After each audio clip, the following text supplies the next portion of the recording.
말씀 찾으신 분들 자리에 다 일어나셔서 갈라디아서 3장 13절에서 14절 우리 두 절의 말씀 한 목소리로 큰 목소리로 합독하도록 하겠습니다. 함께 읽습니다. 시작. 그리스도께서 우리를 위하여 저주를 받은 사람이 되심으로써 우리를 율법의 저주에서 속량해 주셨습니다. 기록된 바 나무에 달린 자는 모두 저주를 받은 자이다 하였기 때문입니다. 그것은 아브라함에게 내리신 복을 그리스도 예수 안에서 이방 사람에게 미치게 하시고 우리로 하여금 믿음으로 말미암아 약속하신 성령을 받게 하시려는 것입니다. 아멘. 자리에 앉으시고요. 예수 그리스도의 십자가 사건은 우리의 죄를 완전히 깨끗하게 해주셨고 끊어져 있었던 하나님과의 관계를 완전히 회복시키시고 연결시켜 주셨습니다. 하나님께서 보시는 영원의 관점에서, 영원의 차원에서 보자면 이미 죽어 있었던 저와 여러분을 새 생명으로 살아나게 해주신 겁니다. 이 일은 어떻게 일어났는가? 나를 위해서, 나를 대신해 십자가에 죽으신 예수 그리스도를 믿음으로 말미암아, 그때 하나님은 내가 예수 그리스도와 함께 십자가에 못 박혀 완전히 죄에서 해방된 존재로 봐주시기 시작하고요, 동시에 예수 그리스도의 부활과 내가 하나가 되어서 영혼의 관점에서는 이미 새 생명을 얻은 존재로 저와 여러분을 다시 태어나게 해주셨다는 겁니다. 이것이 바로 복음이에요. 이것이 바울이 갈라디아 성도들에게 전하고 가르쳐 주었던 복음이고, 갈라디아 성도들이 믿음으로 성령을 받을 수 있었던 이유였어요. 그런데 그런 갈라디아 교회에 거짓 교사들이 틈타 들어와서 거짓 복음을 그들의 마음 가운데 심어놓기 시작한 겁니다. 예수 그리스도만으로 얻는 구원이 아니라 예수 그리스도 플러스 할례도 받아야 되고 음식 규정도 지켜야 되고 절기도 다 지켜야지만 구원을 얻을 수 있다는 Jesus plus something의 복음을 퍼뜨리기 시작한 겁니다. 거짓 복음이 교회 안에 퍼져나간 거죠. 여기 조금 삑삑 소리가 나는데 조절이 가능할지 모르겠습니다. 바울은 자기 자신의 경험을 통해서, 그리고 지난주 본문에서는 갈라디아 성도들이 어떻게 성령을 받게 되었는지 그들의 경험을 돌이켜보게 함으로써 그가 받고 그가 믿어 그가 전했던 복음을 변증해 나갔어요. 이제 오늘 본문에서 바울은 그 당시 그리스도인들이 가지고 있었던 유일한 성경, 구약 성경을 통해서 복음을 힘있게 증거해 나가기 시작하는데요, 6절 말씀으로 돌아가셔서 6절 말씀부터 한번 읽어보도록 하겠습니다. 6절입니다. 같이 읽을게요. 시작. 그것은 아브라함이 하나님을 믿으니 하나님께서 그것을 의로운 일로 여겨주셨다는 것과 같습니다. 아멘. 여러분 혹시 아브라함의 별명 하면 떠오르는 단어가 있으십니까? 아브라함의 별명. 아브라함의 별명은 믿음의 조상입니다. 물론 이 별명이야 나중에 생긴 별명이긴 합니다만, 바울 당시 이스라엘 민족이라 불리었던 모든 유대인들의 조상이 바로 아브라함이었어요. 그러면 한번 잘 보세요. 지금 현재 갈라디아 교회 안에, 우리가 갈라디아서를 공부하고 있는데요, 2000년 전 갈라디아 교회 안에서 갈라디아 성도들을 거짓 복음의 길로 빠뜨리고 있었던 사람들은 누구였을까요? 한 사람도 예외 없이 모두 유대인들이었어요. 그래서 바울은 유대인들의 시조, 그들이 그토록 자랑스러워하는 그 이름, 아브라함의 이름을 가지고 와서 이야기를 시작하는 겁니다. 그러면서 바울은 아브라함을 이렇게 소개합니다. 6절 한번 다시 보세요. 아브라함이 하나님을 믿으니 하나님께서 그것을 의로운 일로 여겨주셨다. 이 당시 아브라함의 이야기는 모든 사람들이 다 알고 있었고 이해하고 있었던 이야기입니다. 하지만 우리는 그렇지 않기 때문에 다시 한 번 더 아브라함의 이야기를 돌아보는 것은 매우 중요하다는 생각이 듭니다. 여러분, 아브라함은 원래 이스라엘 사람이 아니었어요. 마이크를 한번 좀 바꿔볼까요? 계속 좀 삑소리가 나서. 아브라함은 원래 이스라엘 사람이 아니었습니다. 아브라함 이전에는 이스라엘이라는 이름은 존재하지도 않았고요, 이스라엘 민족도 역사 속에 등장하기 전이었어요. 하나님께서는 그야말로 아무런 맥락도 없는 장소에서, 적어도 우리의 눈에는 아무런 상관도 없는 아브라함을 선택하셨고 그를 불러주신 거예요. 아브라함에게는 솔직히 이야기하자면 하나님께 선택받을 그 어떤 덕목도 없었어요. 그가 하나님 앞에 대단한 종교적인 수행이나 고행을 했던 것도 아닙니다. 더 나아가 그는 다른 사람들에 비해서 더 도덕적이라거나 더 윤리적으로 고상하다 이야기할 수도 없는 사람이었어요. 오히려 그는 고대 메소포타미아 지역의 신들을 열렬히 섬기고 심지어 그 신들의 우상을 만들어 팔므로써 부를 축적한 집안 출신의 사람이었습니다.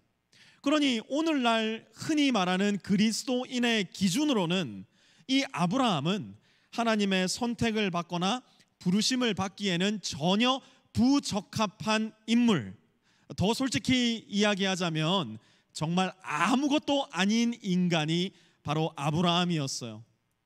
그럼에도 불구하고 하나님은 그를 선택하셨고 그를 불러내십니다. 그러니 이 사건, 곧 아브라함을 부르셨다는 것은 0.0000001%의 오차도 가능성도 없는 오롯이 하나님의 은혜와 작정으로만 비롯된 일이었어요. 그런데 그를 부르시고 나서 하나님은 이상하다 못해 좀 희한한 약속을 하나 하시는데, 그 약속이 뭐냐? 오늘 말씀 갈라디아서 말씀 손가락으로 좀 끼워 놓으시고요. 성경의 제일 첫 번째 책 창세기로 한번 가봅시다. 창세기, 여러분 성경 다 찾아보세요. 창세기 찾기 쉬우니까 창세기 15장 5절에서 6절로 한번 가봅시다. 창세기 15장 5절에서 6절입니다. 같이 읽습니다. 시작. 주님께서 아브라함을 데리고 바깥으로 나가서 말씀하셨다. 하늘을 쳐다보아라. 내가 셀 수 있거든 저 별들을 세어보아라. 그리고는 주님께서 아브라함에게 말씀하셨다. 너의 자손이 저 별처럼 많아질 것이다. 아브라함이 주님을 믿으니 주님께서는 아브라함의 그런 믿음을 의로 여기셨다. 아멘. 여러분, 우리 달라스는 갈 데가 너무 없어가지고 우리가 이렇게 휴일이 되면 가장 많이 가는 장소가 저 오클라호마의 비버스 밴드입니다. 그런데 비버스 밴드만 가도요, 밤하늘에 이렇게 별을 보려고 올려다 보면 달라스와 비교해서는 비교할 수 없을 만큼 쏟아질 듯 많은 별을 보게 됩니다. 하물며 4,000년 전 인공 불빛이 하나도 없었던 그 맑은 밤하늘의 별은 얼마나 많이 보였겠습니까? 하나님께서는 아브라함을 불러내셔서 그 많은 별들을 보여주시면서 말씀하신 거예요. 뭐라고요? 너의 자손이 저 하늘에 셀 수 없는 별들만큼 많아질 것이다. 아니, 젊은 남자한테 이런 말씀을 하셔도 사실 이 말씀 잘 믿어질 리가 없는데, 아이가 한 두셋이나 있다 쳐도 그 말씀 잘 믿어질 리가 없는데, 지금 나이 70이 넘도록 자녀가 하나도 없었던 아브라함에게 이 약속 과연 가당키나 한 약속이었을까요? 그런데 다시 한번 잘 보세요. 창세기 15장 6절. 아브라함이 주님을 믿으니 주님께서는 아브라함의 그런 믿음을 의로 여기셨다. 아멘. 여러분, 여기서 우리가 한 가지 기억해야 될 게 무엇이냐? 애당초 하나님은 일하시는 방식이 저와 여러분의 방식, 인간의 방식과는 대단히 다르다는 것을 우리는 성경을 공부하는 가운데 발견해야 됩니다. 저와 여러분은 솔직히 이야기하자면 스스로 일하는 것을 대단히 좋아합니다. 그래서 하늘은 스스로 돕는 자를 돕는다, 이 말을 성경 말씀으로 생각하는 분들이 되게 많더라고요. 이거 성경 말씀 아닙니다. 하나님의 말씀과는 정면으로 반대되는 말입니다. 그런데 그런 말을 들으면 막 가슴이 웅장해지잖아요. 내가 열심히 일해가지고 우리 가족 먹여 살려야지, 내가 최선을 다해가지고 우리 교회 일으켜봐야지, 내가 열정적으로 살아가지고 내 인생 내 스스로 한번 우뚝 서봐야지. 더 나아가 그 누구의 도움을 받지도 않고 그 누구에게 손을 벌리지도 않고 내 스스로 나의 구원을 이루어 가야지. 정직하게 우리 스스로를 들여다보면 우리 인간 내면 깊숙한 곳에는 여전히 저 에덴 동산에서 선악과를 탐내는, 여전히 사탄의 목소리에 유혹을 받는 네 스스로 하나님이 되어라라는 욕망에 시달리고 있다는 것을 발견하게 됩니다. 그런데 아브라함을 한번 잘 보세요.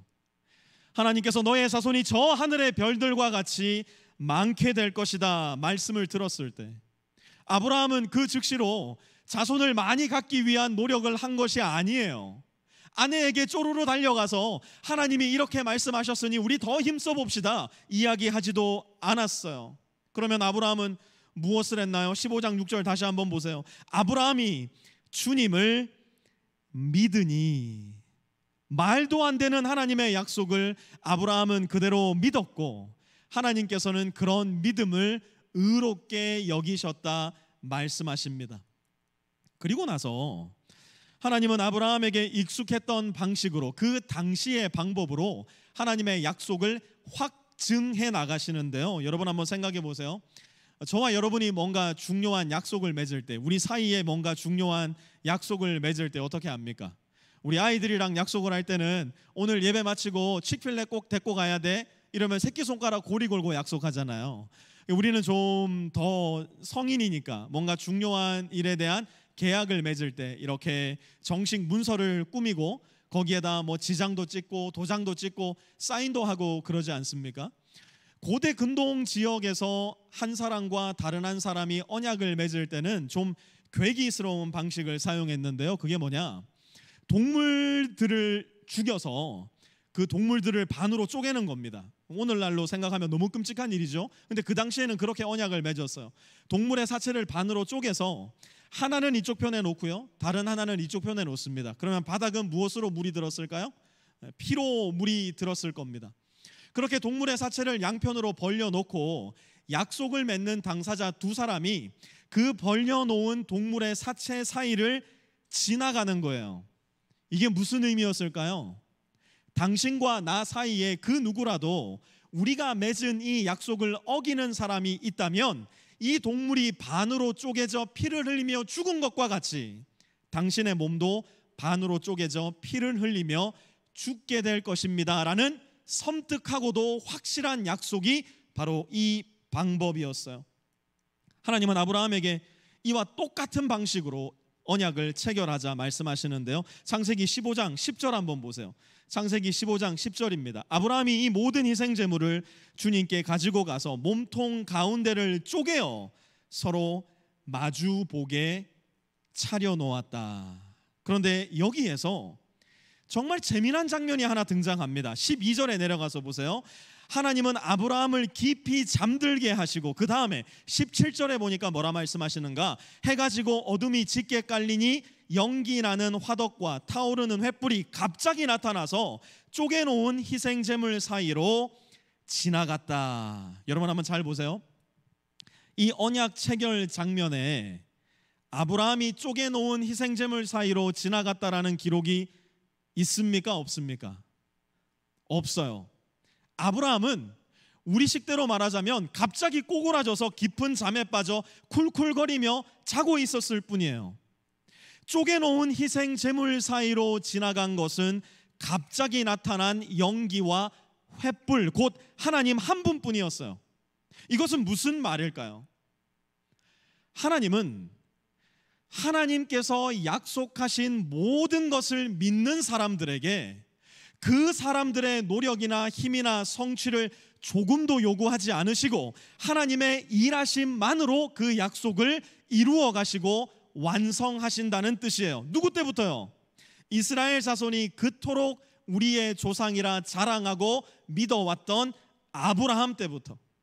그러니 애초에 하나님께서 그분의 백성들과 함께 일하시는 방식은 하나님께서 하신 그 약속에만 기초한 하나님만의 열심이요 하나님만의 신실함이지 저와 여러분의 열심이나 저와 여러분의 신실함에는 조금도 무게를 두지 않고 있다라는 사실을 오늘 말씀은 저와 여러분에게 이야기해 주고 있는 겁니다. 그러므로 하나님이 그렇게 언약을 맺으시고 그렇게 약속을 성취해 나가심으로, 그러므로 오늘 본문으로 돌아옵니다. 갈라디아서 3장 7절 말씀 우리 한번 같이 읽어봅시다.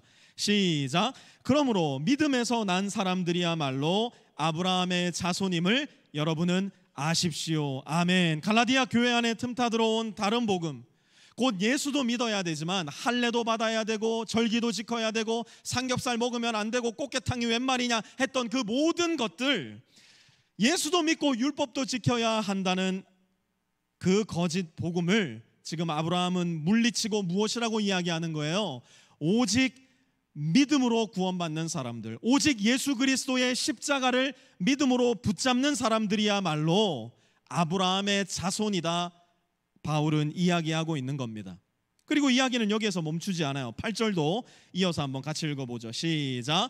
또 하나님께서 이방 사람을 믿음에 근거하여 의롭다고 여겨주신다는 것을 성경은 미리 알고서 아브라함에게 모든 민족이 너로 말미암아 복을 받을 것이다 하는 기쁜 소식을 미리 전하였습니다. 아멘. 여러분, 이게 솔직하게 한번 이야기해 보자면 갈라디아서 3장 말씀을 쭉 읽어보잖아요. 그러면 정말 마음 가운데 아무런 감흥이 없이 읽히는 분들이 아마 대다수일 겁니다.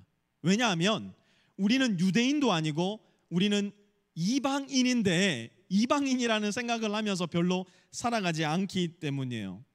그런데 그 당시 유대 사람의 모자를 한번 써본다면, 그 당시 유대인들로부터 인간 이하의 취급, 나면서부터 죄인이라는, 개만도 못하다는 취급을 받았던 이방인의 입장에서 이 말씀을 보자면 이 말씀은 그야말로 충격을 안겨주는 기쁜 소식, 복음일 수밖에 없었어요.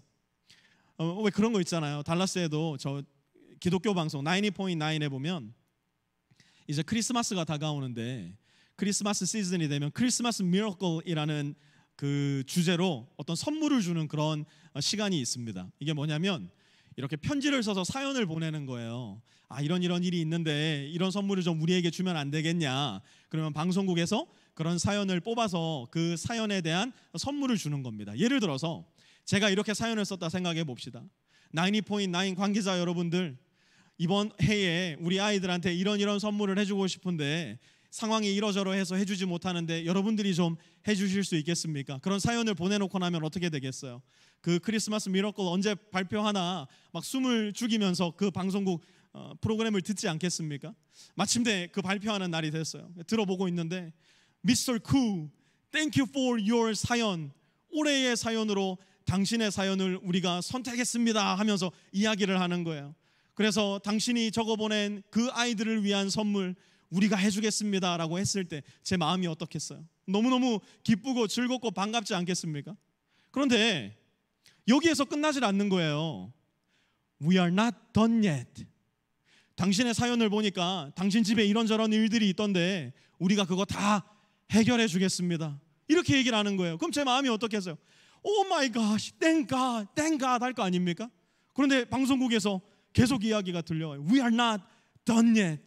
당신 이야기 들어보니까 당신 교회 이제 이전해야 된다고 하던데 우리가 3만 스퀘어 핏의 공간을 30년 동안 무상으로 제공하겠습니다. 이렇게 하면은 여러분들 제 마음이 어떻겠습니까? 너무너무 기쁘고 감사하지 않겠습니까? 쉽게 이야기하자면 지금 8절의 이야기가 그런 이야기예요. 하나님이 말씀하시는 겁니다. I am not done yet with you. I have a lot more blessings for you. 너희들을 향한 나의 계획이 끝나지 않았다. 너희들을 향한 축복이 여전히 나의 품 안에 가득하다. 내가 너에게 복을 베풀 뿐만 아니라 너로 말미암아 다른 민족들이 복을 받게 하겠다. 그러므로 9절 보세요. 그러므로 믿음에서 난 사람들은 믿음을 가진 아브라함과 함께 복을 받습니다. 아멘. 사랑하는 성도 여러분, 하나님께서 저와 여러분을 향해 가지고 계신 그분의 계획, 그분의 축복은 단순히 저와 여러분이 이 세상을 살면서 저와 여러분 스스로가 잘 먹고 잘 사는 수준에 그치는 복이 아니에요. 내 몸 하나 무병장수하고 내 자식들 좋은 대학 가고 건강하게 자라나는 그런 복에 그치지 않아요. 하나님께서는 저와 여러분을 예수 그리스도 안으로 부르셔서 성삼위일체의 관계 속으로 불러주시고 성삼위일체의 관계 속에서만 흘러나올 수 있는 충만의 복, 은혜의 복, 행복의 복을 넘치도록 부어주셔서 저와 여러분의 인생, 저와 여러분의 가정 가운데 그 복이 머물게 하시는 것이 아니라 저와 여러분을 통해서 우리의 아이들이 잘 되고, 직장의 동료들이 잘 되고, 우리 기업의 직원들이 잘 되고, 우리 주변의 이웃들이 잘 되게 하는, 그리하여 마침내는 모든 열방이 복을 받게 하는 복으로 저와 여러분을 불러주셨다는 겁니다. 이게 성경의 약속이에요. 문제는 뭐냐? 솔직히 말하면 지금 저와 여러분의 인생은 별로 그렇게 보이지 않는다는 데 있어요. 살아보니까 인생이 하나님 말씀하시는 대로만 흘러가는 건 아니더라고요. 하나님이 이렇게 약속해 주셨는데 그 약속대로 내 삶이 사라지지 않는 것 같은 때가 정직하게 이야기하자면 훨씬 더 많더라고요. 우리 교회는 지금이 딱 그런 시즌인 것 같아요. 어떤 한 성도님이 라이프팀에 들어간 이후로 자기 너무 깜짝 놀랐대요. 왜 이렇게 놀라셨어요? 물어봤더니 우리 교회는 이렇게 겉으로만 보면 다 너무 행복해 보이고 너무 잘 살아 보이고 인생에 아무런 근심 걱정 없는 사람들로만 가득한 것 같아가지고 자기가 솔직히 굉장히 이질감을 느꼈었대요. 내 인생만 왜 이러노? 내 인생만 왜 이 모양 이 꼴이고, 그런 생각을 참 많이 했는데 라이프팀 들어가서 형제들 자매들 이야기 들어보니까 야, 우리 교회 정말 고단하지 않은 인생 하나 없구나, 기도 없이 살 수 있는 인생 하나도 없구나, 그런 깨달음을 자기가 갖게 되었대요. 아마 오늘 이 자리에 앉아 하나님을 예배한다 하면서도 하나님 예배는 무슨 소리고 내 신세 한탄이나 좀 들어주소, 그 마음으로 이 자리에 앉아 계신 분도 있으리라 생각을 합니다. 맞아요. 우리 인생은, 여러분 충격받지 말고 잘 들으세요. 저와 여러분의 인생은 정말 솔직히 말하면 사실 다 망한 인생이에요. 희망이 없는 인생이에요. 이번 생은 저나 여러분이나 그냥 다 망한 겁니다. 어떤 가정하에 그런 결론에 도달할까요? 우리가 그 누구의 도움도 받지 않고 내 스스로의 힘으로, 내 스스로 만들어낸 자원으로, 내 스스로의 종교심으로 이 세상을 내 스스로 살아가려 할 때, 저와 여러분은 죽었다 깨어나도 이 생 망, 이번 생은 망했다 이야기할 수밖에 없는 불쌍한 인생들이에요. 바울이 그 이야기를 10절에서부터 하고 있는 겁니다. 10절에서 13절까지 눈으로 한번 따라오실래요? 율법의 행위에 근거하여 살려고 하는 사람은 누구나 다 저주 아래에 있습니다. 기록된 바 율법책에 기록된 모든 것을 계속하여 행하지 않는 사람은 다 저주 아래에 있다 하였습니다. 하나님 앞에서는 율법으로는 아무도 의롭게 되지 못한다는 것이 명백합니다. 의인은 믿음으로 살 것이다 하였기 때문입니다. 그러나 율법은 믿음에서 생긴 일이 아닙니다. 오히려 율법의 일을 행하는 사람은 그 일로 살 것이다 하였습니다. 그리스도께서 우리를 위하여 저주를 받은 사람이 되심으로써 우리를 율법의 저주에서 속량해 주셨습니다. 기록된 바 나무에 달린 자는 모두 저주를 받은 자이다 하였기 때문입니다. 아멘. 여러분 잘 기억하세요. 망한 저와 여러분의 인생에 오늘 본문 말씀에 기록된 대로 저주받은 내 삶 가운데 누가 오셨나 보니까 그리스도 예수께서 찾아오신 겁니다.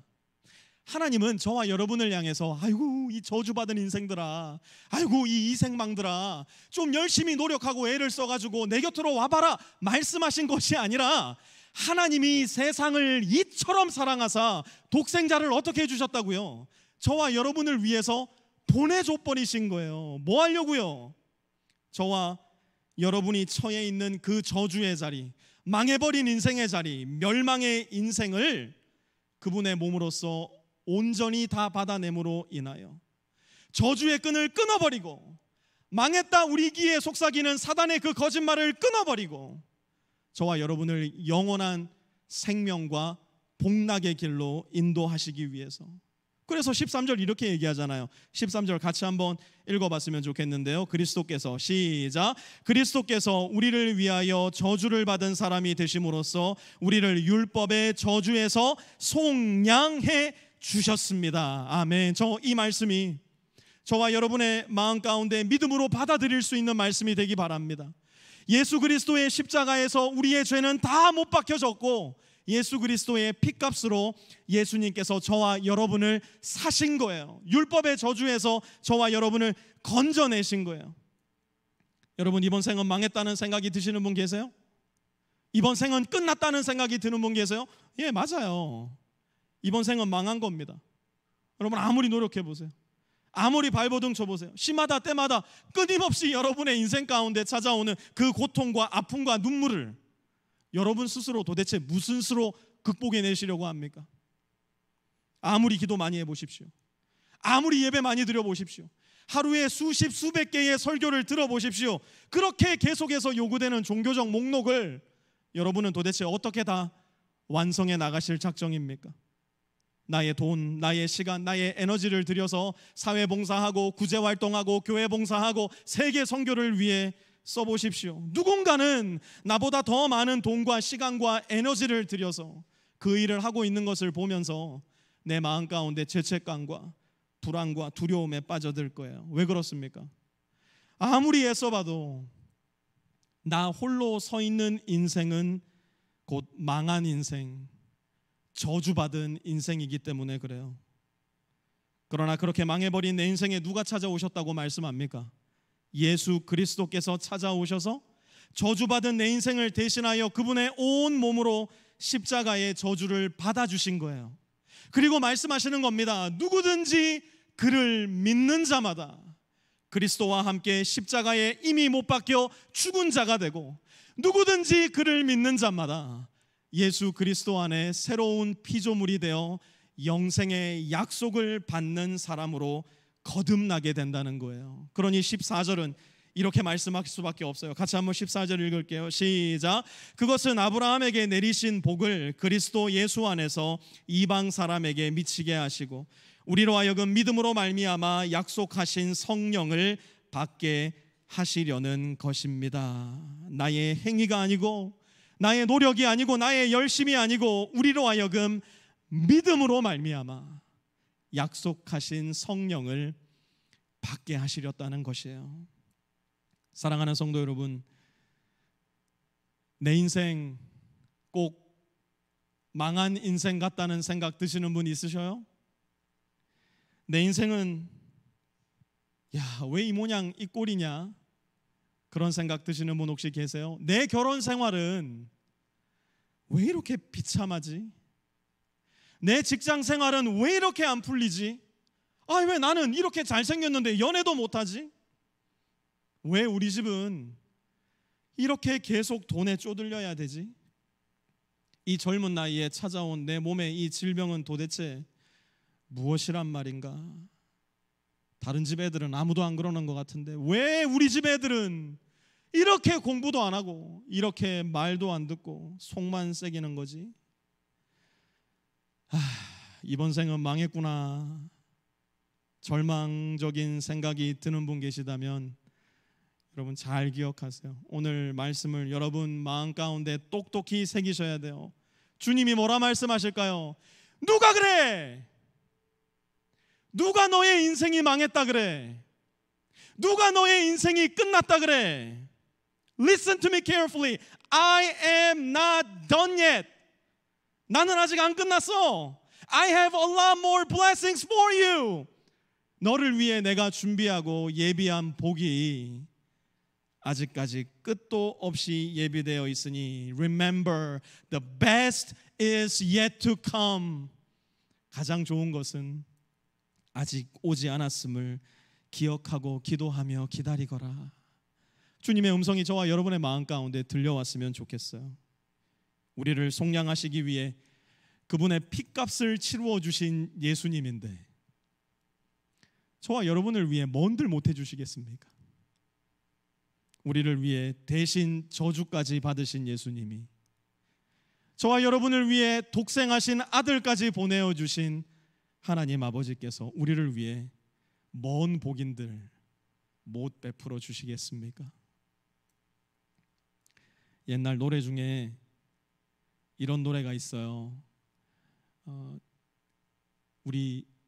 저의 아버님 세대가 저의 어머님들을 놓고 구애할 때 불렀던 노래예요. 이렇게 노래가 불러집니다.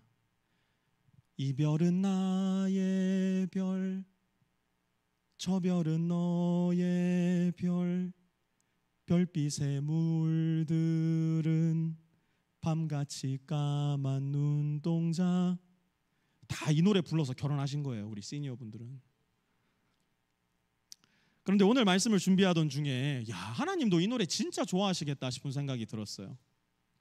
그런데 하나님은 이 노래를 이렇게 부르실 것 같아요. 현재는 나의 별, 다윗도 나의 별, 정미도 나의 별, 규갑이 이쁜 나의 별.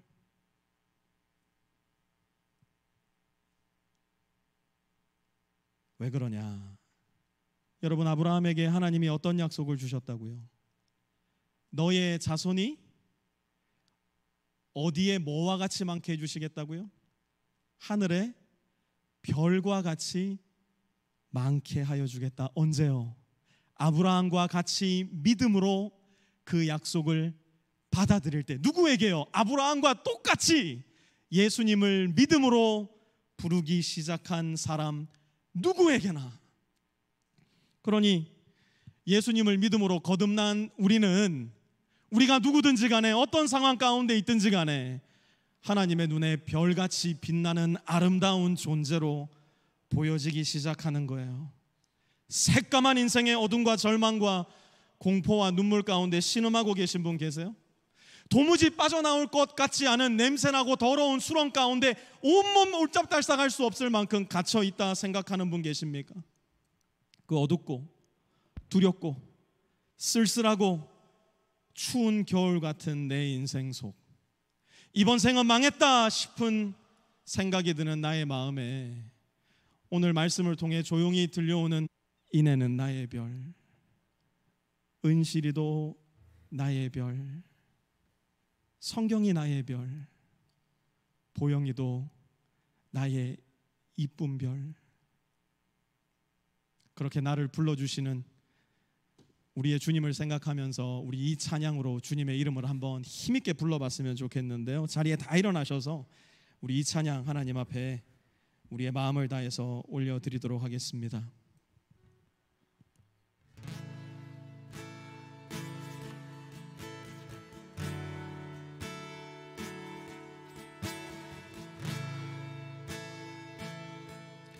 슬픈 마음 있는 자, 슬픈 마음이 있는 자, 몸과 영혼 병든 자, 누구든지 부르시오, 예수 이름 부르시오. 그 이름을 믿는 자, 그 이름을 부르는 자, 그가 어떤 사람이든 그는 구원어. 한 번 더. 슬픈 마음 있는 자, 몸과 영혼 병든 자, 슬픈 마음이 있는 자, 몸과 영혼 병든 자, 누구든지 부르시오, 예수 이름 부르시오. 그 이름을 믿는 자, 그 이름을 부르는 자, 그가 어떤 사람이든 그는 구원어. 우리 예수님의 이름을 한번 불러봅시다. 예수, 예수, 예수,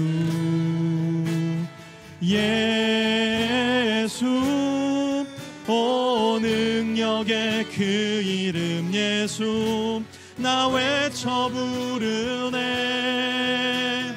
예수, 예수. 오 구원의 그 이름 예수, 나 외쳐 부르네. 예수 그리스도. 우리 다시 한번. 슬픈 마음 있는 자, 슬픈 마음 있는 자, 영혼 병든 자, 누구든지 부르시오, 예수 이름 부르시오. 그 이름을 믿는 자, 그 이름을 부르는 자, 그가 어떤 사람이든 그는 구원어. 우리 마지막으로 슬픈 마음 있는 자, 내 마음을 주님께로 올려드리면서 믿는 자, 몸과 영혼 병든 자, 누구든지 부르시오. 예수 이름 부르시오. 그 이름을 믿는 자, 그 이름을 부르는 자, 그가 어떤 사람이든 그는 주의 영광 보리라. 예수 예수 오 능력의 그 이름 예수 나 외쳐 부르네. 예수 예수 오 구원의 그 이름 예수 나 외쳐 부르네. 예수 그리스도 예수의 이름은 예수의 이름은 세상의 소망이요. 예수의 이름은 천국의 기쁨이. 예수의 이름은 예수의 이름은 세상의 소망이요. 예수의 이름은 천국의. 우리 마지막으로 예수의 이름은 목소리 높여 찬양합니다. 예수의 이름은 세상의 소망이요. 예수의 이름은 천국의 기쁨일세.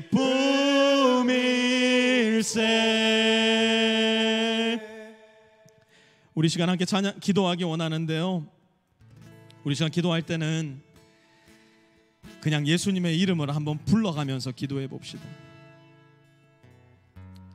너무 힘들고 지치고 어려워서 기도 한 문장도 할 수 없을 것 같은 분들이 아마 이 자리에도 계실 거예요.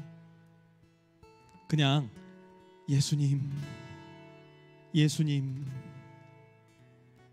나를 위해 십자가에 죽으시고 나를 위해 부활하신 그 예수님을 생각하면서 예수님의 이름을 나지막히 부르는 그 기도 함께 하나님께 올려드렸으면 좋겠는데요. 우리 시간 조용한 목소리로 예수님의 이름을 부르며 예수님을 찾는 기도. 어쩌면 오랫동안 예수님을 찾지 않았던 분들도 계실 텐데 다시 예수님을 찾는 인생 되겠습니다.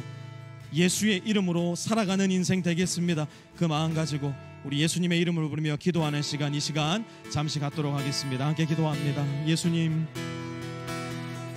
주님의 이름을 부르는 것만으로도 이미 벅찬 주님의 자녀들이 이 자리에 있습니다.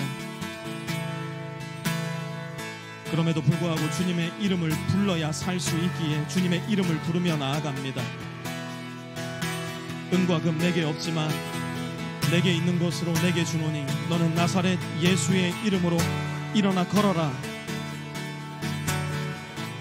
이야기했을 때에 평생을 앉아 지내던 거름뱅이가 일어났던 것과 같이 주님, 예수의 이름에 능력이 있음을 믿고 예수의 이름을 부르며 기도하는 주의 자녀들이 이 자리에 있사오니 예수의 이름으로 기도하는 우리 모든 성도들에게 어두운 모든 공포가 떠나가게 하여 주시고 죽음의 족쇄와 율법의 멸망의 족쇄가, 저주의 족쇄가, 가정 가운데 가득한 그 저주의 족쇄가 풀려나는 시간이 되게 하여 주시고, 주님께서 나의 이름으로 기도하라 말씀하셨사오니 그 말씀에 순종하여 주님의 이름으로 기도하는 모든 주의 자녀들에게, 예수의 이름을 부르며 기도하는 주님의 모든 자녀들에게 아버지여, 그들의 영혼 가운데 묶여있는, 가정 가운데 묶여있는 직장과 기업과 관계와 부모 자식 사이의 관계에 묶여있는 모든 사단의 저주들이 끊겨나갈 수 있도록 도와주시고, 하나님, 어둠의 진한 겨울밤이 지나가고 우리 주 예수 그리스도의 성령의 봄바람이 불어와는 인생들이 될 수 있게 도와주시며, 예수의 이름을 부를 때에 주님께서 허락하시는 성령의 은혜와 복이 우리 인생들, 가정들, 직장들, 기업들마다 임하는 모습 하나님의 능력으로 바라보며 주님께만 나의 믿음을 두고 우리 주 예수 그리스도만 의지하는 우리 모든 인생들 될 수 있도록 주님 역사하여 주시고 은혜를 베풀어 주시옵소서. 예수의 이름에 능력이 있음을, 예수의 이름이 천국의 소망임을, 예수의 이름이 내 인생에 유일하게 붙잡을 소망임을 믿고 이 자리에 나가 세상 가운데로 돌아가 여전히 예수의 이름으로 살아가는 우리 모든 빛의 성도들 다 될 수 있도록 주님 역사하여 주시고 은혜를 베풀어 주옵소서. 예수의 이름은 세상의 소망이요,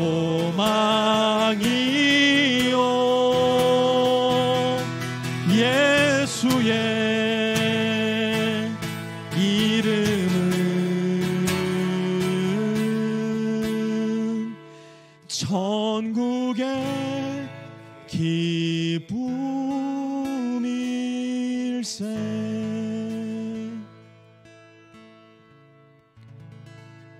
이제는 우리 주 예수 그리스도의 은혜와 하나님 아버지의 무한하신 사랑하심과 성령의 내주 교통하심이 오늘 이 자리에 머리 숙여 예배하며 예수의 이름에 나의 소망을 걸고 예수의 이름이 나의 능력이 되며 예수의 이름이 묶여 있었던 우리 가정과 기업과 재정과 관계의 모든 끈을 풀어내는 유일한 은혜요, 능력이요, 소망임을 알고 믿고 고백함으로 우리 주 예수 그리스도의 손을 굳게 붙잡고 이 세상 가운데로 나아가는 우리 모든 빛의 성도들 머리 위에와 그들의 가정 위에, 직장 위에, 기업 위에, 학업 위에, 모든 관계들 위에도 이제로부터 영원토록